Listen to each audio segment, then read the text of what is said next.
Hey everyone, my name is Adi and today we will learn how to paint a realistic apple with oil colors. I painted a base layer beforehand, which is now dry. I'm using small brushes, one for each color, in order to avoid muddy colors. The direction of the brush strokes and the apple stripes is very important. The circle only has two dimensions, length and width, but the apple has also the third dimension of depth. So the brush strokes will tend to be more like arches rather than straight lines. They will follow either of the two options. Option number 1. The brush strokes will circle around the axis. In this case, the stalk, the spine of the apple. Option 2. They will go out from one side of the axis, in this case the stalk, go across the skin, the surface of the apple, to the direction of the bottom of the apple, the other side of the axis. In oil colors, when you put a wet color over a wet area, they will blend the more you touch the area with the brush. So the amount of times you should go over with the brush on the same place depends on what you are trying to achieve. If you don't want the new color to blend in, don't touch the area again. Even if you do wish to blend it, try not to overdo it, because the color can fade completely. It's important that the stripes will not be identical in length. I use a separate brush or brushes for blending and creating transitions between different colors. So my other brushes will not get dirty with another color. It's important to wipe off the brushes for blending on a rug so they will not collect a color in them and paint over things. Apples are often shiny, so the highlights are very important to convey that. To create the highlights, I'm using a pure white. Highlights are often less white on the edges, so I blend some of the edges. Color can bounce off from one object to another. It has to do with the physics of color and light. So actually, the white of the tablecloth goes through the glass bowl and onto the left side of the apple. I'm not adding any kind of medium to the oil colors most of the time, and also not in this tutorial. I often like to create a base layer beforehand and to let it dry, and only then add the layer of details and light and shadows. For two reasons. One is that even if you don't mix the color with any kind of medium, it can still have some transparency, especially when going with light colors over dark colors. And secondly, it allows you to be able to mix new colors without them fading into the previous layer. If your painting has dried and you want to add more things, you may need to go over some of the previous areas with fresh color. If you don't, it may look like different patches, because only while they are wet you can blend between them. So to create seamless transitions between objects, you want the edges of both to be wet at the same time. So if I take this fruit bowl as example, then every time you paint a new fruit and the fruit beside it already dried, you need to go over the edges of the dried fruit with the same color that you previously used. So it is important to remember what colors you use in every part of the painting, or to write it down.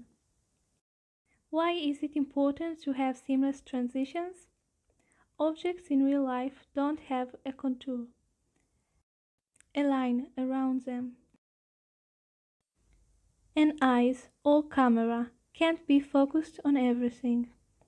When you have seams between objects, it can look like something that you cut and glued over rather fit in with the rest of the painting.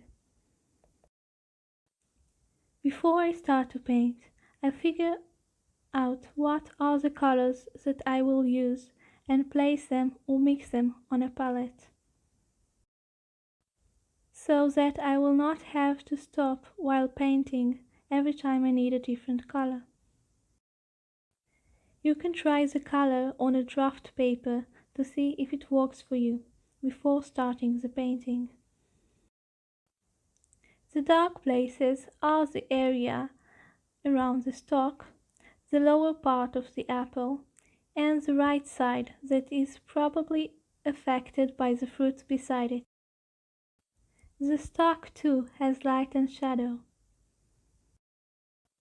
To create light and shadows, you need to have a contrast between light color areas to dark color areas.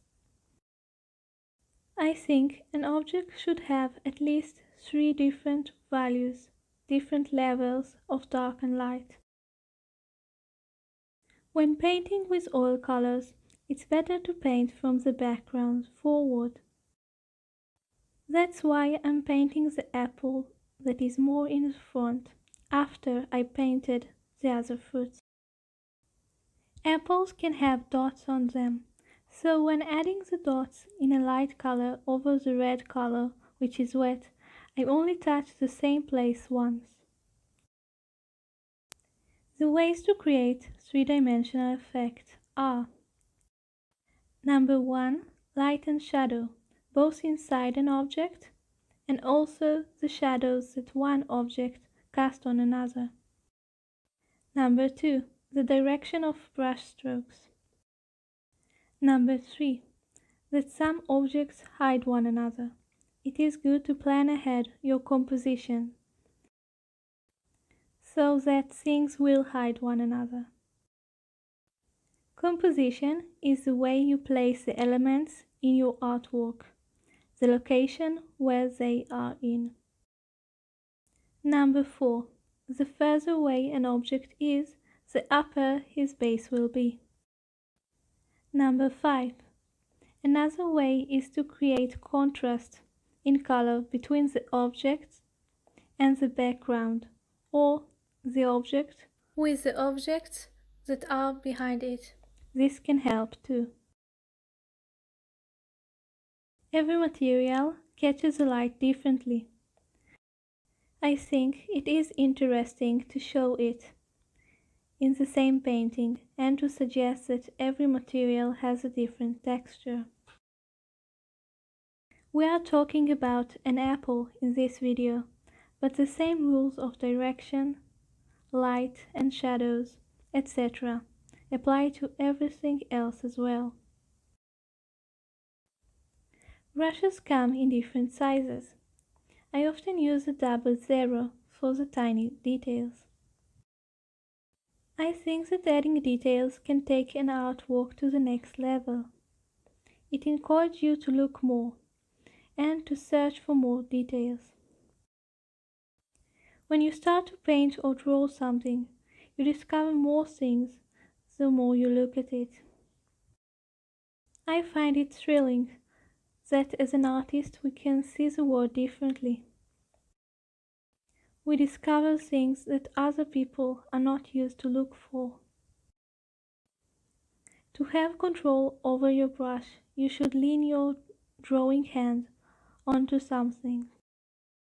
You will either have to wait until a color dry in order to put your hand on the painting, or to lean your hand on a stick. Oil colors dry slowly. How much time it takes to dry can depend on how much color you used, the weather, and probably the brand of oil colors. It can take days, weeks, or even more. I think that we covered a lot of things in one video. I hope that you like this video, that you had fun, and the explanation will be helpful to you. There are actually much more to say about oil colors, the art tools that you need, and the process of painting. I think that this is what's so wonderful about art. There are always new things to learn. There is no limit for growth. I plan to upload a variety of tutorials over different subjects and media. Don't forget to subscribe so you will not miss anything. Thank you so much for watching. See you soon. Bye bye.